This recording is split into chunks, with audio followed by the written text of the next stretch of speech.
Donovan Reese with MyRentDoor. The most important and vital step in determining a tenant's rental worthiness is their rental history and employment consistency. Unfortunately, there's also the step that I find is skipped the most often, but it shouldn't be. Completing these steps will go a lot further in telling you what kind of relationship you're going to have with your tenant than a credit check will.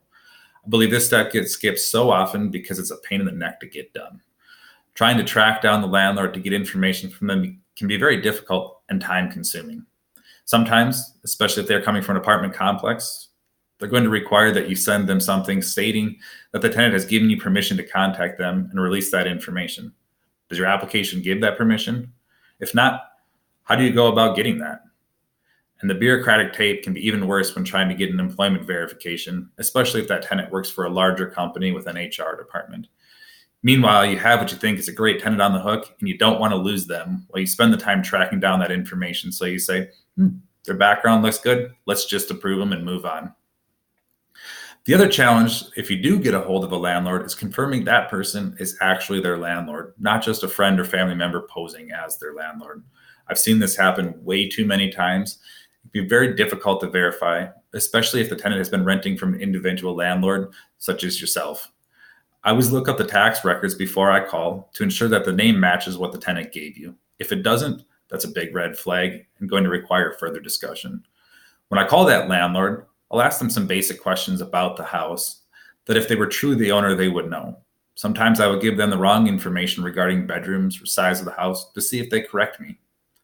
The biggest step that is most often gets missed, but will tell you the most about how that tenant is contacting the previous landlord to where they are now.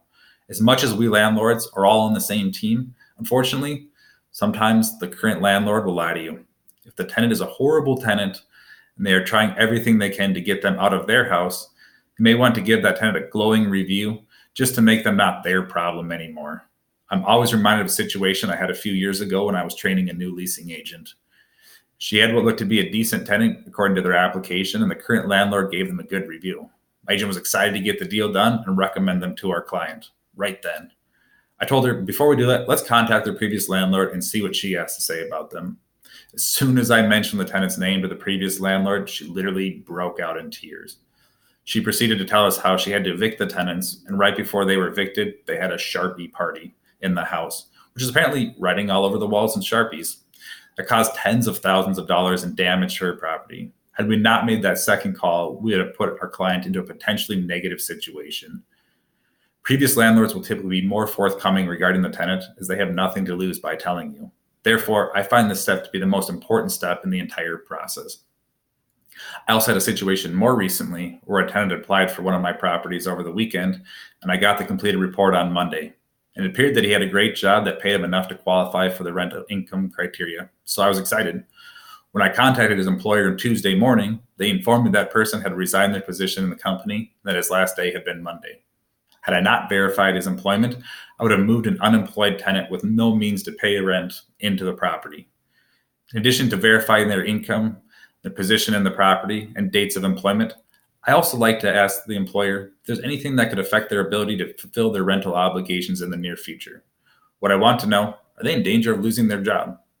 Well, not all employers will be transparent about that. You may be surprised to hear what they will tell you. Like I mentioned, I know how cumbersome and time-consuming this process can be, that there is still the potential that the information is still not accurate. I know the temptation to just move forward with that tenant for the fear of losing that tenant to another property and having to start all over again with a new applicant.